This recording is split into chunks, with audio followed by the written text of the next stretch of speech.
Bonjour à toutes et à tous, c'est Kevin pour les Ludovores et on se retrouve pour notre petit intermède hebdomadaire du suivi du mini crowdfunding, la petite émission dans laquelle je fais un petit tour sur les projets auxquels il reste moins de 10 jours sur leur campagne de financement participatif, que ce soit sur GameFound, sur Kickstarter, Game on Tabletop, Ulule et autres encore. Et puis donc cette semaine, on a encore un truc assez léger, il faut bien le dire, puisque ça fait déjà 2-3 semaines, ouais, 2 semaines environ, qu'on a des menus crowdfunding un petit peu légers, avec assez peu de vrais gros projets. Pour ça, il fallait plutôt taper sur le mois d'avril, mais c'était le mois où la chaîne était en semi-pause. Donc du coup, là, on va encore éponger un petit peu les projets un petit peu moins intéressants, mais bon, c'est pas plus mal. Ça nous permet éventuellement de tisser des relations plus saines avec notre banquier ou avec notre époux, notre épouse ou toute autre personne ayant des intérêts avec notre porte-monnaie, tout simplement. Quoi, le chat qui vient encore, voilà, bonjour. Et oui, pour une fois, pour une fois que nous recevons, c'est très très très mal joué, hein, je vous le concède, mais pour une fois qu'on reçoit un jeu avant la zone européenne, il fallait que je m'en vante, bien évidemment. On vient de recevoir Wild Serengeti, que vous devriez de toute façon recevoir d'ici 1-2 semaines environ, je crois, en Europe, et sur lequel j'ai pu faire une première partie solo hier soir. Bonne petite expérience, comme je l'escomptais, un jeu de puzzle spatial assez intéressant. Euh, Pas exactement ce que je n'attendais pour être tout à fait honnête, mais ça reste très sympa. Du coup, j'ai très très hâte de le tester demain avec Xavier en binôme, potentiellement à 3-4 joueurs dans 2 semaines. On verra si c'est possible. Mais de toute façon, d'ici 2 semaines, on essaiera de vous faire une expli partie, Xavier et moi-même, afin de pouvoir vous proposer justement une vidéo un peu de règles et de parties en même temps, avant même que le jeu ne vous parvienne. Du coup, vous serez tous prêts à y jouer lorsque le paquet vous parviendra. Quoi qu'il en soit, on est parti maintenant pour notre revue hebdomadaire des projets qui s'apprêtent à se terminer.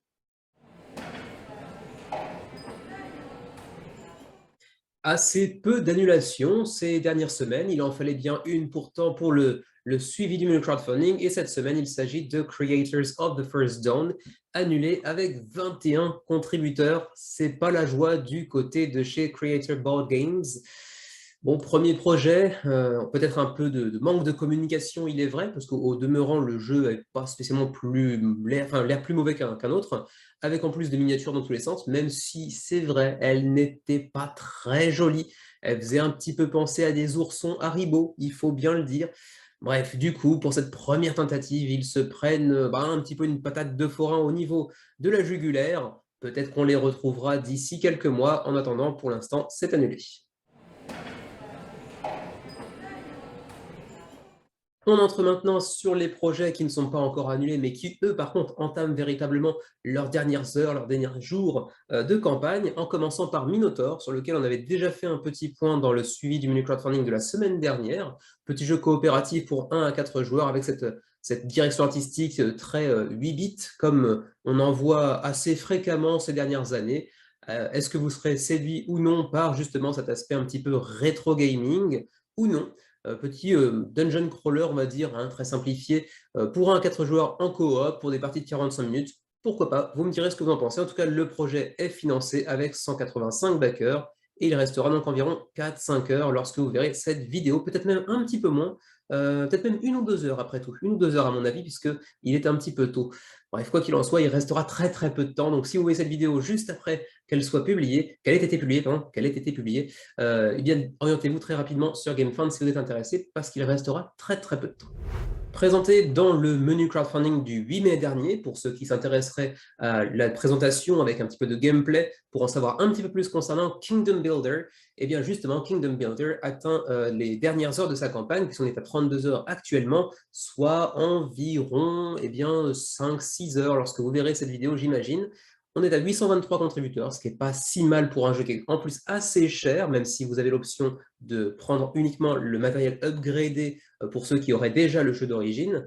823 contributeurs qui ont quand même attiré 170 000 euros, ce qui est quand même pas rien. Ça vous montre aussi, si vous faites la multiplication ou la division plutôt, le prix que peut avoir le jeu à l'achat. C'est quand même assez conséquent. Donc à vous de voir pour le jeu présenté le 8 mai dernier pour ceux qui voudraient avoir un petit peu plus d'informations concernant Kingdom Builder.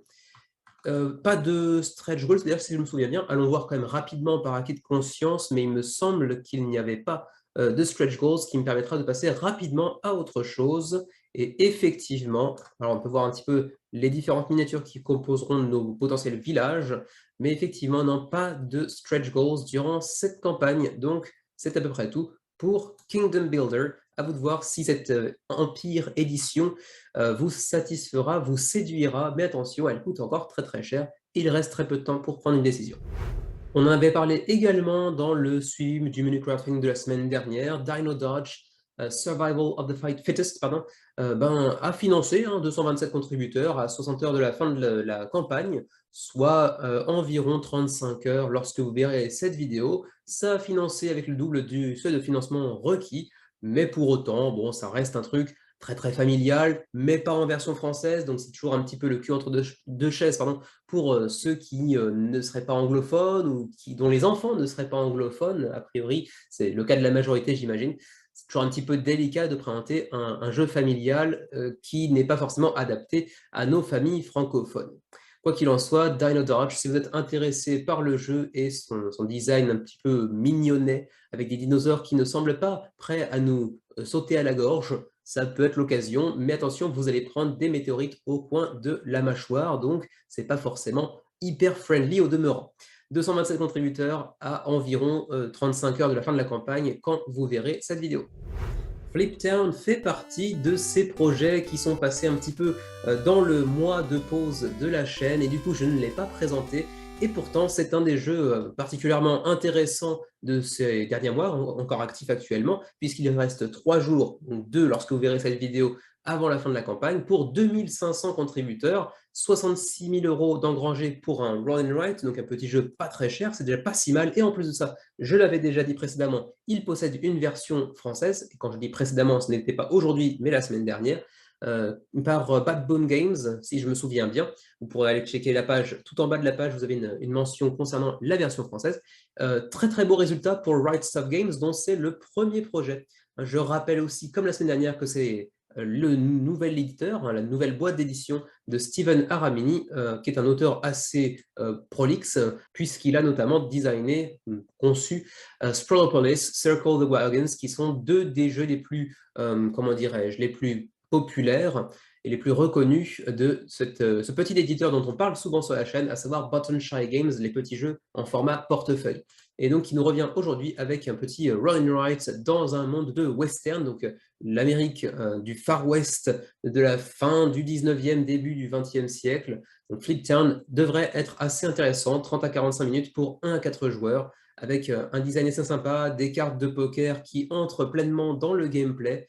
Ça a l'air d'être vraiment sympatoche, si tant est que vous aimiez bien sûr les Roll and Write, les Flip and Write et tout ce qui s'ensuit.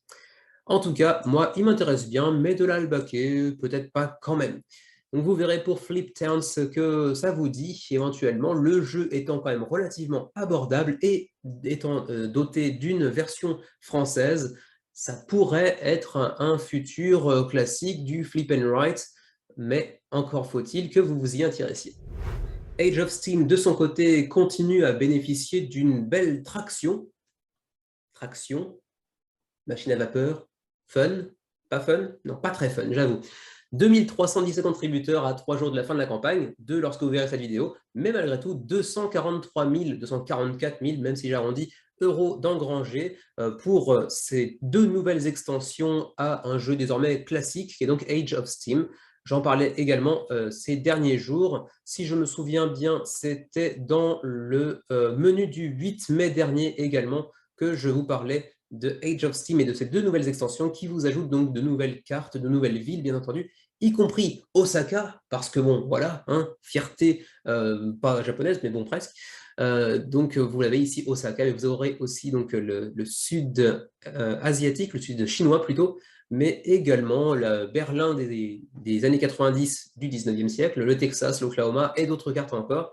Donc voilà, si vous êtes amateur du jeu, ça pourrait être une opportunité d'aller approfondir le gameplay, sa rejouabilité, tout en prenant en compte quand même également que la majorité des cartes se jouent à partir de 3 joueurs, donc attention à ça. Voilà pour Age of Steam, 2310 contributeurs, et il vous restera environ 48 heures lorsque vous verrez cette vidéo. Petit détour obligé, mais très tardif, sur la page Ulule de Révolution France 1820-1880, le jeu de simulation historique et politique de 4 à 5 joueurs. Bon, ça c'est vrai que le décompte de joueurs est assez particulier. Ici, nous en tout cas, on n'a pas souvent l'opportunité d'aller accueillir 4 joueurs autour de la table. Donc pour nous, ça serait compliqué, mais ce serait peut-être plus facile de votre côté. Donc si c'est le cas, ben, penchez-vous-y puisque le jeu est assez intéressant et il est désormais financé avec 103%, 74 contributions à l'heure actuelle, mais on est sur Ulule, donc Ulule forcément c'est généralement des quantités beaucoup plus réduites et il reste 3 jours avant la fin de la campagne. Donc à vous de vous pencher sur ce petit jeu indépendant pour des parties, ceci dit, de 2h30 environ, donc des parties assez conséquentes en termes de temps de jeu, bien évidemment. Je suis un petit peu perdu l'espace d'une seconde parce que ici je vois donc 4 à 5 joueurs comme précédemment vu ici, 4 à 5 joueurs, mais ici on peut avoir un 3 à 5. Bon, peut-être une petite erreur quelque part à corriger, mais où? Est-ce que c'est 4 à 5 ou est-ce que c'est 3 à 5? Ça peut tout changer potentiellement. Quoi qu'il en soit, si vous êtes attiré par la période de la Révolution, qui est quand même l'une des périodes les plus riches de notre histoire de France, ça peut être un jeu particulièrement agréable à essayer tout du moins. D'autant plus que vous pouvez, je le rappelle, le tester sur Tabletop Simulator si vous souhaitez, pour vous faire une première opinion concernant le jeu. Et puis pour le reste, je vous laisserai bien entendu découvrir par vous-même. Je ne l'ai pas présenté dans le menu crowdfunding parce que j'étais arrivé en retard. Et en plus de ça, c'est sur Ulule, donc en français. Donc vous pouvez vous démerder, bien entendu, pour en apprendre plus concernant le jeu. J'en avais parlé la semaine dernière également, puisqu'il lui restait moins de 10 jours de campagne. Cette fois-ci, c'est bel et bien la fin pour Broken and Beautiful. 778 contributeurs à l'heure actuelle, 3 jours avant la fin de la campagne, 23 000 € d'engrangés pour ce jeu à la thématique japonaise, mais à la thématique japonaise pour une fois originale, puisque on n'est pas sur du samouraï, sur de l'époque de Edo, etc., comme c'est souvent le cas. Là, on est sur une tradition ancestrale japonaise, ancestrale peut-être pas, mais une tradition assez ancienne japonaise, qui est celle du kintsugi, la réparation d'objets cassés via des petites couches d'or qui en font finalement des objets uniques et encore plus précieux qu'il ne l'était au préalable. Donc voilà, un petit jeu assez intéressant qui n'a pas beaucoup fait parler de lui, et pour le coup, il faut bien le dire que bon, l'absence de version française justifie en grande partie l'absence de trafic concernant le jeu, en tout cas parmi la communauté française. Et c'est bien dommage parce que le jeu n'a pas l'air très compliqué, il y a très très peu de texte, vous pouvez le voir, il n'y en a même quasiment aucun sur les cartes. Peut-être y en a-t-il par-ci, par-là, mais à première vue, sur ce que l'on peut en voir, ce n'est pas le cas. Après, il n'y a pas de traduction française disponible pour l'instant, en tout cas pas selon ce que l'on peut voir sur la page, mais c'est bien dommage, parce que le jeu avait au moins pour lui une thématique assez intéressante. Est-ce que les mécanismes suivaient derrière? Je me suis assez peu penché sur le sujet, mais ça avait l'air intéressant et au moins original et plutôt joli.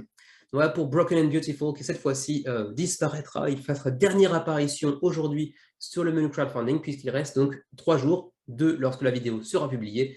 Donc pressez-vous si vous vous y intéressez.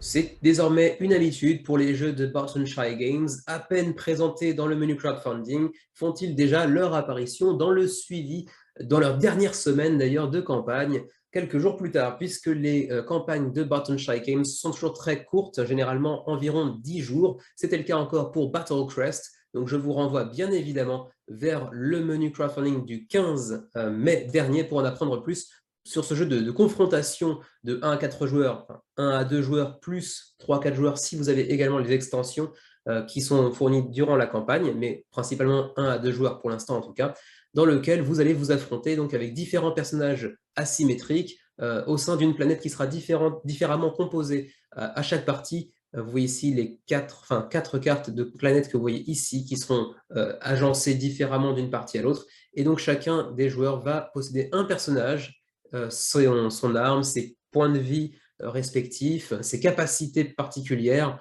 et tout ça en 6 cartes par héros, par personnage, et également 6 cartes pour chaque planète qui composeront le jeu. Pour l'instant, on a une seule planète et 2 personnages, plus 2 en option dans une première extension, mais on imagine aisément qu'on aura certainement 3, 4 autres planètes, 7, 8, 9, 10 nouveaux héros à l'avenir. En tout cas, le jeu semble bien s'y prêter, avec une direction artistique relativement soignée.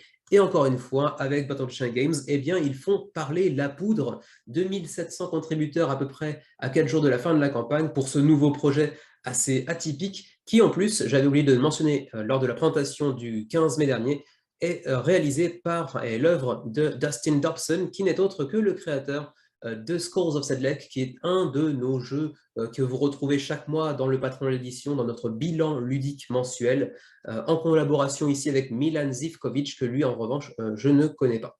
Donc voilà, il reste 4 jours avant de voir la campagne se terminer. Pas de version francophone pour l'instant, mais on sait que depuis quelques mois, Matago s'est mis en branle pour franciser justement les jeux de Barton Shy Games et leur offrir donc une version francophone. Bon, ceci dit, avec le décalage que ça peut provoquer, bien évidemment, Battle Crest ne sera certainement pas disponible en français avant certainement 1 an, 2 ans, peut-être 3 ans, hein, on verra bien, mais en tout cas, il propose une offre assez originale, assez atypique, comme souvent d'ailleurs, hein, c'est souvent des exercices de style, hein, les jeux de Barton Shy Games. C'est encore le cas ici, un jeu de confrontation avec 18 cartes, plus 12 autres si vous prenez l'extension. C'est vraiment un parti pris assez intéressant. J'en serais peut-être, pour l'instant ce n'est pas encore le cas, mais c'est vrai qu'il m'intéresse pas mal. Battle Crest, 2687 contributeurs, 4 jours avant la fin de la campagne et près de 60 000 € d'engrangés. Belle machine. Plutôt un joli résultat également du côté de Zerivia, 804 contributeurs pour ce RPG assez méconnu mine de rien, mais je pense qu'il a joui d'une certaine réputation de par la préexistence de RPG au même nom, et qui reprennent d'ailleurs, c'est lui d'ailleurs qui reprend le même univers que les RPG sortis précédemment, et j'imagine forcément que c'est en grande partie la fanbase des RPG qui est revenue pour aller mettre la main sur le jeu de plateau qui partage ce même univers. Donc, je ne sais pas jusqu'à quelle mesure les joueurs, ne connaissant pas le RPG de Zerivia, se sont orientés vers ce nouveau projet, parce qu'il faut quand même bien dire que c'est un nouveau, pas un dungeon crawler, mais disons un jeu d'aventure dans un monde de Medfan, de Medieval Fantasy supplémentaire, dans une catégorie qui en compte déjà énormément. Mais bon, le jeu, ceci dit, attention, n'est pas disponible en français. À vous de voir. Après, c'est encore une fois un jeu qui aura du mal à se démarquer thématiquement. Mécaniquement, n'a pas l'air non plus de réinventer le fil à couper le beurre, hein, pour être honnête. Mais bon, c'est assez joli. Et encore une fois, si on aime les univers Medfan, ça peut quand même plaire à pas mal de monde. Donc 804 contributeurs à 7 jours de la fin de la campagne, 6 quand vous verrez la vidéo, et près de 100 000 € d'engrangés.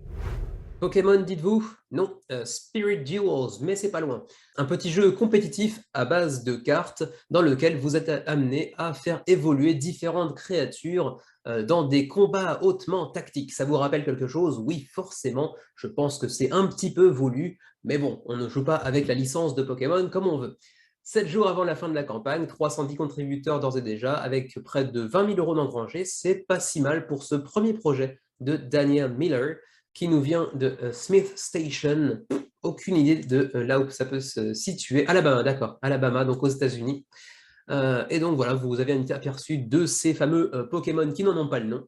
Avec par exemple ici ce serpent qui va se transformer progressivement en quelque chose d'assez flippant.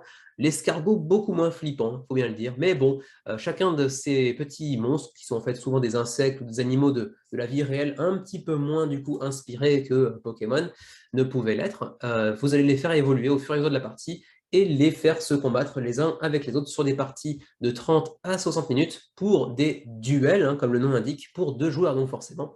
Donc vous avez un petit aperçu, justement, c'est pas vilain, ça présente plutôt bien, j'imagine que c'est quelque chose qui se veut plutôt familial, oui, 12 ans et plus, bon, c'est pas un jeu très très complexe, mais ça a l'air assez charmant. C'est typiquement pas moi le cœur de cible de ce genre de jeu, mais ça peut être assez sympa, surtout éventuellement pour, pourquoi pas, jouer avec vos enfants en duel, ou les laisser jouer l'un contre l'autre, par exemple si vous en avez deux, une fois qu'ils auront saisi le cœur des règles. Voilà pour Spirit Duels, il restera un petit peu moins d'une semaine avant la fin de la campagne lorsque la vidéo sera publiée, et pour l'instant donc 310 contributeurs, le jeu étant donc financé. Le jeu avait été repoussé il y a quelque temps, Eh bien, grand bien lui en a fait, puisque Cytress connaît un plutôt joli succès, 715 contributeurs à l'heure actuelle, alors même qu'il reste environ une semaine avant la fin de la campagne. C'est plutôt du beau boulot, avec 53 932 € d'engrangés pour ce petit jeu de 1 à 5 joueurs, donc avec un mode solo disponible, qui vous place, comme vous pouvez l'imaginer, avec cette couverture dans un monde de cyberpunk, donc dans un futur plus ou moins éloigné. Et c'est un jeu compétitif, attention, ce n'est pas un jeu coopératif, on pourrait être tenté de le penser, mais non, ce n'est pas le cas. Vous avez un petit aperçu de ce à quoi ça peut ressembler. On est sur un jeu pour environ 20 minutes par joueur la partie, ce qui en fait un jeu relativement court malgré tout, puisque si vous êtes à jouer à 4 joueurs par exemple, vous aurez une partie de moins d'une heure et demie en théorie. Hein. En théorie, je n'ai pas testé le jeu. Parfois, les fourchettes fournies en termes de durée de jeu sont un petit peu hasardeuses, un petit peu pété, pour être honnête. Donc, c'est potentiellement un peu plus long que ça, mais a priori, ça semblerait être relativement court. Et donc, avec un mode solo, comme j'ai dit tout à l'heure. Alors, je ne vais pas le présenter en détail, mais effectivement, comme ça faisait partie des jeux qui sont apparus durant la pause du menu crowdfunding, je me sens obligé d'en parler un petit peu plus en détail. Effectivement, vous aurez un petit peu d'influence, donc un petit peu de négociation potentiellement. Vous aurez également un peu de placement, pas d'ouvriers, mais disons que vous aurez différentes localisations, différents lieux sur lesquels vous pourrez aller envoyer vos personnages pour effectuer certaines missions. Vous pourrez également aller customiser votre personnage, parce que bon, on est quand même sur un jeu qui se place dans un univers cyberpunk, donc bien évidemment qu'il y aura des augmentations, des améliorations corporelles pour aller débloquer de nouvelles compétences. Vous allez justement aller débloquer des nouvelles compétences pour votre personnage, aller et contrôler un petit peu le territoire avec les cubes de chaque couleur de joueur, hein, donc un aspect de contrôle de territoire également, et puis aller également gravir les différents échelons, les différentes strates de cette ville de Stratos, justement, pour aller gagner différentes ressources supplémentaires, différentes récompenses. Et de ce point de vue-là, c'est un petit jeu donc, qui se place en 3D, on va dire, avec une vraie verticalité qui peut être assez intéressante en termes de gameplay. Mais ne l'ayant pas essayé moi-même, je ne saurais trop quoi vous dire à ce propos. Mais il semblerait qu'on ait affaire à un jeu relativement intéressant, mine de rien, avec ici toutes ces petites lignes qui, j'imagine, vont devoir être connectés pour pouvoir bénéficier d'une meilleure synergie, par exemple. Voilà, à surveiller Cytress, qui m'est passé un petit peu sous le nez pendant la pause du menu crowdfunding, alors que je l'avais suivi un tout petit peu avant la pause. Mais bon, c'est un petit jeu relativement abordable, on est sur du 59 $, 40 $ supplémentaires pour atteindre les 99 $ si vous prenez une petite sorte d'extension qui vient vous donner un pack de add-on avec du travel, donc du voyage, des caractères, donc des personnages et des missions supplémentaires. Et puis également Digital of These, donc une version digitale de tout ce qu'on a cité précédemment. Ok, pourquoi pas. Ou encore 149 pour le Cyberpunk Experience, pour avoir tout ce qu'on a vu précédemment. Et puis également des packs add-ons supplémentaires pour Universe et Origin, donc encore plus de matos pour aller enrichir le jeu. Voire 459 $, ça commence à piquer très très fortement pour avoir l'expérience divine avec un gros all-in qui vient ajouter encore plus de trucs au jeu. Par contre, petit point sur les frais de port, hein, puisque du coup j'en profite maintenant que je suis là. J'avais cru voir un drapeau français en passant très très vite, mais non, c'est une petite erreur. Donc les frais de port, disais-je. La page est assez conséquente, il y a beaucoup d'infos. Alors, ils sont ici. Pour la zone Union européenne, c'est du 21 $, plus 7 par copie supplémentaire que vous ajoutez. C'est le moment éventuellement de faire des tiers groupés.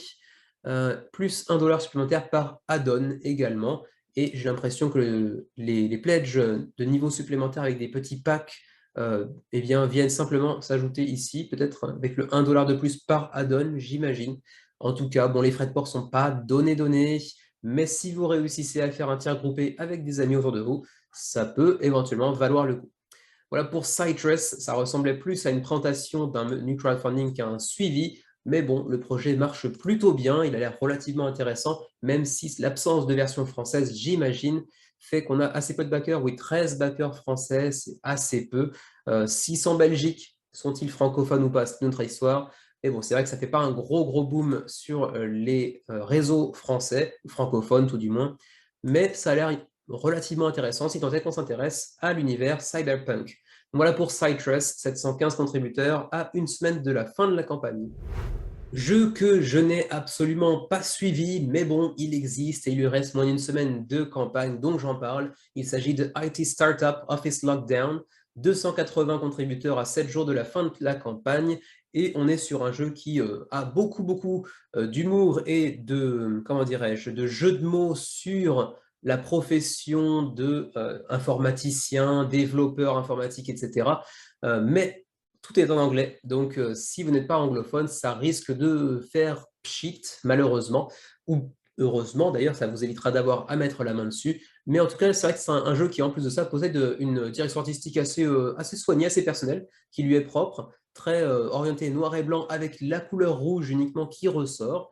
Ça n'a pas l'air vilain, c'est typiquement un jeu qui n'est pas pour moi, en tout cas je ne suis pas le cœur de cible de ce jeu, mais si vous êtes un petit peu justement dans l'univers du développement informatique, de logiciels, etc., ça peut potentiellement être un truc assez marrant, assez méta à jouer avec vos collègues, par exemple.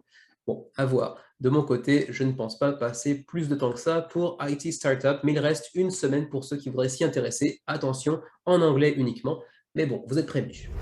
Petit détour du côté de GameFound avec encore un de ces jeux qui est apparu pendant la pause du menu crowdfunding et que donc je n'ai pas exploré très en détail. Il s'agit de Damask, projet de Radical 8 Games qui a déjà financé de pas grand-chose, certes, ce n'est pas un énorme succès, mais malgré tout 356 backers à 7 jours de la fin de la campagne au moment où j'enregistre. Et vous le voyez, c'est un prix relativement abordable puisqu'on est sur un jeu à 27 dollars.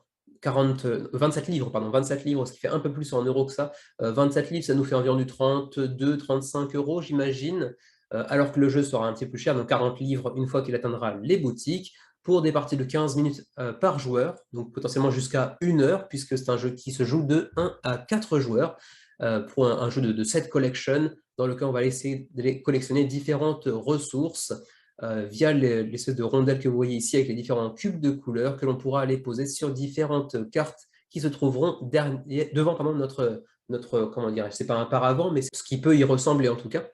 Je vais passer assez rapidement, hein, pas le how to play, etc. Mais vous pouvez aller voir rapidement. Les gifs sont relativement bien conçus sur la campagne. Vous allez aller prendre une carte parmi les différentes cartes de tapisserie arabe, si je me souviens, parce que Damas, comme ça, Damascus, donc j'imagine que c'est en Syrie.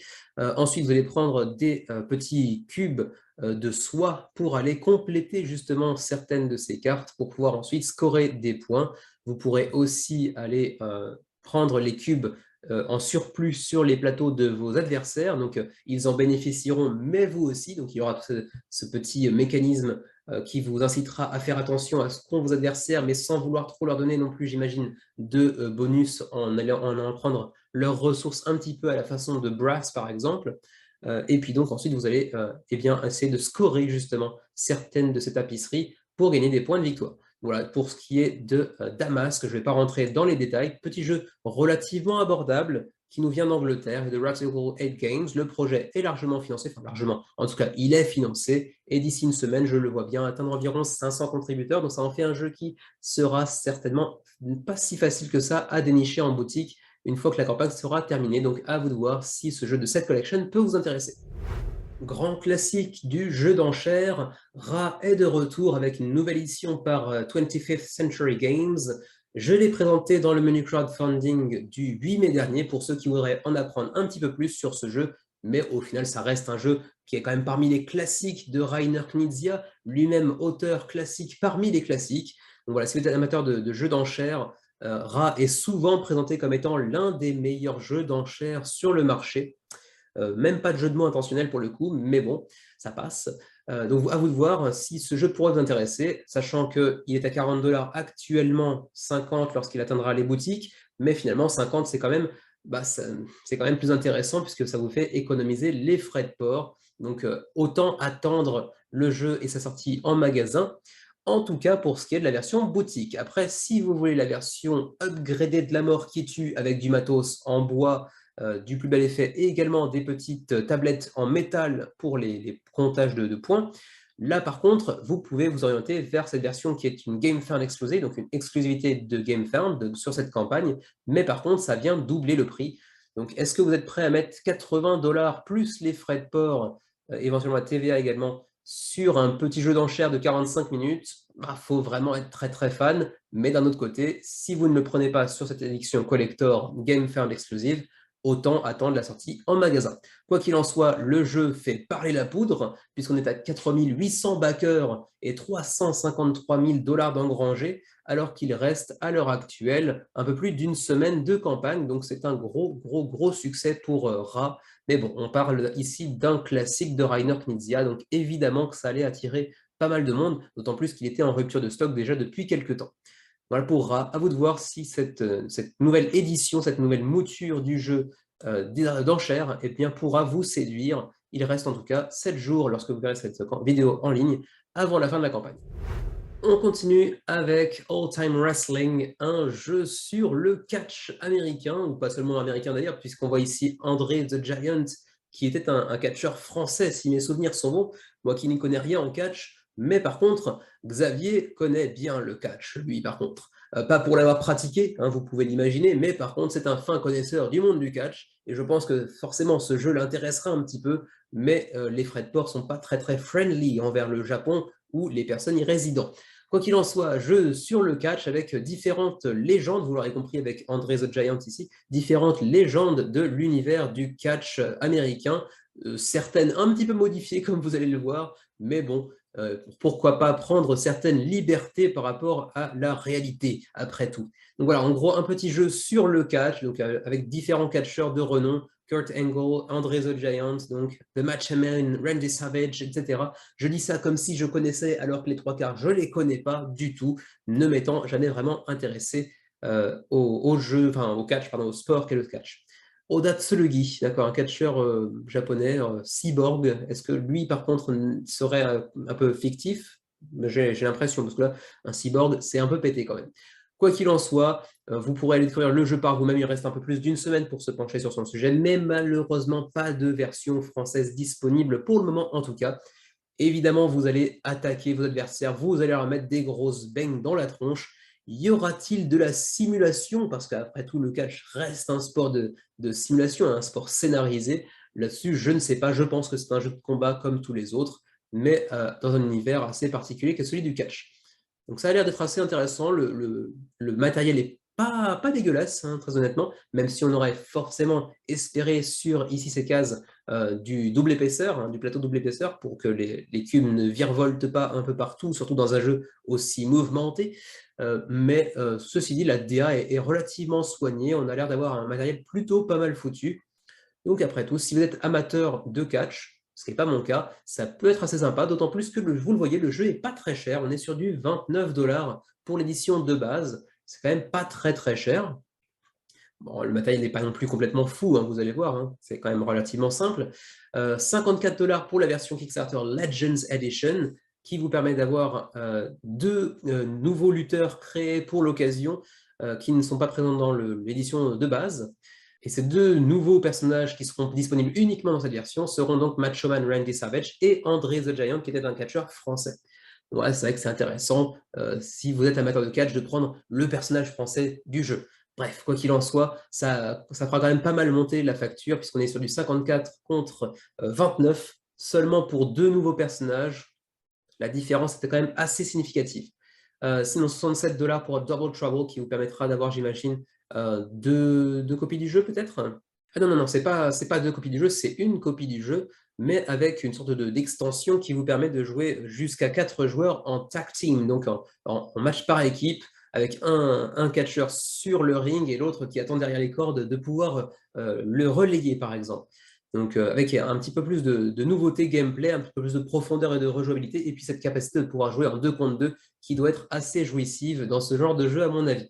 Voilà, si vous êtes amateur de ce genre de jeu, il y a encore d'autres niveaux de pledge, mais je ne vais pas passer trop de temps dessus. Ça peut être assez intéressant, d'autant plus que j'ai cru voir passer un automa quelque part ici. Voilà. Donc potentiellement, la possibilité de jouer en solo, oui c'est ça, en solo avec une campagne solo qui plus est, mais là on vient de toucher des cimes assez conséquentes en termes de prix par contre. C'est beaucoup moins intéressant que le jeu de base, bien évidemment. Et juste par curiosité, on va aller voir quand même les frais de port pour le Japon, parce que quand même Xavier, forcément ça va l'intéresser. Un de ces jours, peut-être pour son anniversaire, hein, on ne sait jamais. East Asia, est-ce qu'on est dedans? Japan, oui, d'accord. Donc le East Asia, on est sur le 19, 26, 29. Ouais, ça fait un peu cher le cadeau quand même, mais bon, j'y songerai, on verra bien. Voilà pour All Time Wrestling, petit jeu de catch américain. En serez-vous, n'en serez-vous pas? En tout cas, il vous reste une semaine, un peu plus d'une semaine même, pour éventuellement rejoindre les 300 contributeurs qui ont déjà rejoint l'aventure. Présenté dans le menu crowdfunding il y a 3 jours, donc le 15 mai dernier, pour ceux qui voudraient en apprendre plus sur le jeu, son gameplay, son univers. Tiny Epic Vikings n'a pas besoin de vraiment de longues présentations, c'est un jeu avec un nom qui se suffit à lui-même. Toute la série des Tiny Epic fait des gros succès, et bien sûr, c'est encore le cas pour Vikings, avec plus de 12 000 contributeurs d'ores et déjà, à 9 jours de la fin de la campagne, près de 500 000 euros d'engrangés. Est-ce qu'on ira chercher le million sur cette campagne? Peut-être. C'est pas impossible. On est à mi-campagne, à peu près, environ. Et il reste un peu plus d'une semaine. Les derniers jours seront un gros boost de backers supplémentaires. On sait que Gameling Games, sur ses anciens projets de Tiny Epic, a plusieurs fois, si je me souviens bien, atteint le million. On peut aller checker justement Tiny Epic Dungeons ou Pirates, par exemple, juste pour en avoir le cœur net. On était à 2 millions de dollars sur Tiny Epic Dungeons. On était à 1 million pour Tiny Epic Pirates. J'imagine qu'au-delà des simples mécaniques du jeu, à chaque fois qu'un nouveau Tiny Epic sort, à chaque fois qu'un nouveau Tiny Epic sort, c'est également la thématique qui se trouve derrière, dans la toile de fond du jeu, qui participe du succès du jeu. Et pour le coup, les Vikings sont quand même pas mal à la mode depuis quelques années. Est-ce qu'il n'y a pas un petit début d'essoufflement, justement, concernant cette mode des Vikings? Peut-être, on le verra en partie sur cette campagne, mais en tout cas, le jeu présente plutôt bien, et comme souvent avec les Tiny Epic, ça se veut tiny en termes de taille de boîte, mais pas du tout tiny en termes de contenu. C'est un jeu avec une vraie quantité déjà de composants pour commencer, mais une vraie profondeur de jeu également. C'est pas si simple que ça, à mon avis, mais en tout cas, ça a l'air d'être relativement charmant.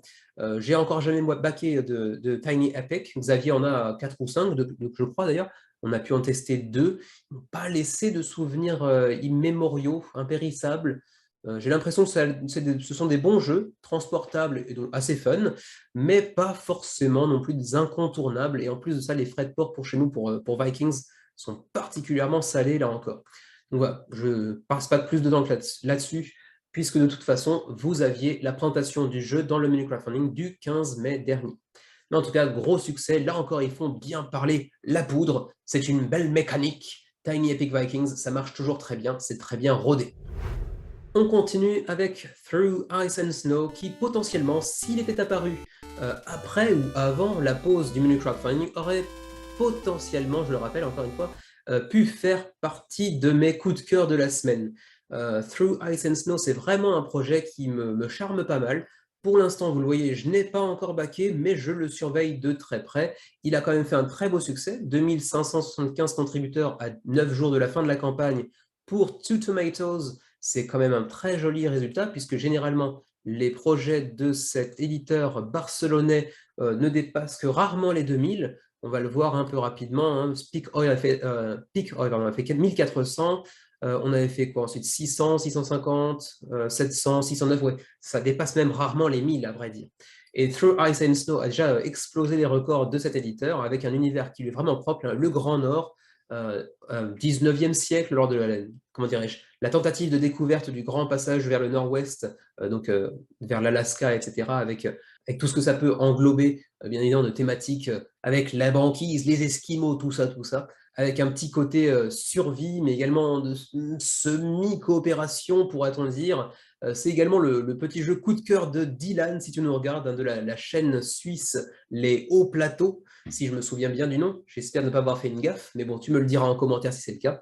Qui en avait fait une vidéo assez détaillée, si vous voulez justement consulter sa chaîne pour en apprendre un petit peu plus sur le jeu, puisque c'est vrai que là, on n'a pas comment dirais-je, d'explication en français. Donc, si vous voulez en avoir un peu plus d'infos justement concernant Through Ice and Snow, allez consulter la chaîne des Hauts Plateaux, une chaîne suisse de jeux de société, pour en apprendre un petit peu plus. En tout cas, malheureusement, pas d'explication en français, mais version française qui sera disponible durant la campagne. Vous pouvez d'ores et déjà backer le jeu et vous aurez votre jeu en français. Comme le rappelle d'ailleurs la bannière de départ, vous voyez ici, voilà, ici, le jeu sera disponible en espagnol, en allemand, en anglais, mais également en français. Donc si vous êtes intéressé par la thématique, comme c'est mon cas en tout cas, mais également par le gameplay qui a l'air d'être assez riche, qui combine différents mécanismes avec une direction artistique vraiment très soignée, moi ça me tente pas mal et ça fait partie de ces jeux que je surveille de près depuis le début de sa campagne.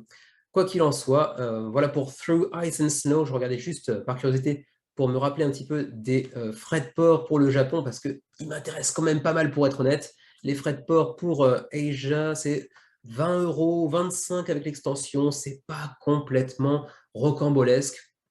C'est pas impossible que je me laisse tenter. Pour vous, ce serait de 8 à 10 € pour les frais de port, c'est quand même pas tant que ça non plus. Et la TVA est incluse, qui plus est, donc bah, c'est un jeu européen, donc Barcelone, forcément, ça aide de ce point de vue-là. Quoi qu'il en soit, 2573 contributeurs, c'est plutôt un très bon résultat pour Two Tomatoes, leur jeu le plus couronné de succès jusqu'à présent. Dites-moi ce que vous en pensez, moi ça fait partie de ces jeux qui m'intéressent pas mal. Et il lui reste donc 8 jours lorsque vous verrez cette vidéo, 2573 contributeurs et 175 000 € d'engrangés. Présenté il y a 3 jours à peine dans le menu crowdfunding, Ravenstone, qui est actuellement à 1300 environ, on va arrondir, contributeurs à 9 jours de la fin de la campagne et 223 000 € d'engrangés. Vous me direz, c'est beaucoup pour si peu de contributeurs, ou si peu c'est relatif, parce que c'est quand même pas si mal que ça. Oui, c'est beaucoup, mais parce que si vous avez regardé un petit peu justement le menu crowdfunding d'il y a 3 jours, c'est un jeu qui se compose d'énormément de miniatures. À chaque fois que vous prenez une nouvelle faction, ça va faire grimper le prix comme pas possible. Et du coup, les pledges sont très conséquents. On l'avait vu ensemble dans le menu crowdfunding dernier, donc du 15 mai. Je vais juste regarder un petit peu, voilà, pour certaines des miniatures, elles sont quand même à tomber. Alors là, elles sont très bien peintes, bien évidemment, ça rajoute encore un peu de charme, mais les miniatures sont vraiment superbes et vous le voyez, elles sont toutes, j'ai l'impression, uniques. Pour chaque faction, vous aurez uniquement des miniatures uniques, j'ai l'impression. Donc effectivement, ça vient rajouter aussi au prix, puisque tous les moules seront différents pour chacun des personnages de chaque faction. Donc ça rajoute pas mal aussi. Quoi qu'il en soit, je ne vais pas passer trop de temps sur Ravenstone. Allez voir la vidéo du 15 mai dernier pour en apprendre un petit peu plus. Je note quand même, hein, parce que j'avais dit que c'était un wargame, et on m'avait dit oui, enfin peut-être pas. Enfin, je suis vraiment une quille en termes de connaissance de wargame, mais excusez-moi du peu, c'est présenté comme étant un wargame. Donc bon, voilà, je tenais à me dédouaner un petit peu. Hein, même si effectivement, c'est peut-être pas un wargame, je n'y connais rien, vous me direz. En tout cas, les miniatures sont magnifiques. Si vous aimez les jeux de confrontation et d'escarmouche, ça peut être votre came. Reste que ça coûte affreusement cher. Et quand je vois un prix comme ça, je préfère manger de la poussière plutôt que de continuer à en parler. On parlait de wargames à l'instant, et bien en voici un qui pour le coup est vraiment un wargame. Il s'agit de Heroes of the Bitter Harvest, qui nous vient de Lock and Load Publishing, campagne actuellement en cours sur GameFound, un jeu qui a attiré pour l'instant 210 contributeurs, ce qui n'est pas extraordinaire, mais on est sur GameFound. Avec un jeu de wargame, il n'y en a pas beaucoup sur GameFound pour l'instant, donc c'est finalement pas si mal comme résultat. Le jeu est largement financé avec 26 000 $, 27 000 même presque, avec un seuil de financement qui était fixé à 20 000. On est sur un jeu beaucoup plus modeste en termes de matériel, pas en termes de gameplay. Là, je ne me prononcerai pas, moi qui n'ai vraiment pas connaisseur en la matière de wargame, mais en termes de matériel, c'est pas fou. On est sur un matériel assez modeste. Du coup, ça permet de faire un jeu relativement accessible en termes de niveau de pledge pour 1 à 2 joueurs, 12 ans et plus, avec des parties avec une grande rejouabilité, une grande, comment dirais-je, variabilité, puisqu'on aura différentes missions, différents terrains disponibles également. Reste que c'est pas très joli, il faut bien l'avouer. J'ai même l'impression que certaines cartes sont un peu floutées, un peu pixelisées. Je ne sais pas trop quoi penser de cette direction artistique. Mais bon, j'imagine que quand on est fan de Wargame, c'est pas la première chose qui compte. La direction artistique, le soin apporté aux illustrations, même si ça peut ajouter un petit truc supplémentaire. J'imagine que, après avoir vu pas mal de Wargame de loin, c'est généralement peut-être pas le facteur principal lors du choix d'un Wargame. juste par curiosité, les niveaux de pledge. Ah, finalement, c'est pas si peu cher que ça quand même. On a un pledge à 80 $ de base, 90 $ pour ajouter quelques petits trucs, 115 $ pour avoir Enemy at the Gates, qui est une extension.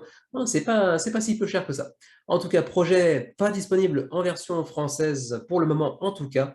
Donc, à vous de voir si vous êtes amateur de Wargame et amateur également de la thématique de Deuxième Guerre mondiale, j'imagine. Oui, c'est ça, Allemagne 1942, donc Deuxième Guerre mondiale. Ça pourrait potentiellement vous intéresser, mais attention, donc pas de version française, mais malgré tout, 210 backers à l'heure actuelle et 27 000 $ d'engrangés. Et ma foi, c'est à peu près tout pour cette semaine concernant le suivi du menu crowdfunding et donc des jeux qui entament leur dernière semaine ou les 10 derniers jours de campagne sur GameFound, sur Ulule, sur Kickstarter et compagnie. Donc encore une fois, une semaine relativement légère, ce qui n'est pas pour me déplaire bien évidemment, puisque les semaines qui viennent vont être relativement occupées pour moi. Mais bon, en attendant, je vous souhaite bien évidemment une bonne fin de journée, même si vous êtes potentiellement le matin lorsque vous regardez cette vidéo, je n'en sais rien. Mais bon, portez-vous bien, jouez bien, et bien sûr, à la prochaine.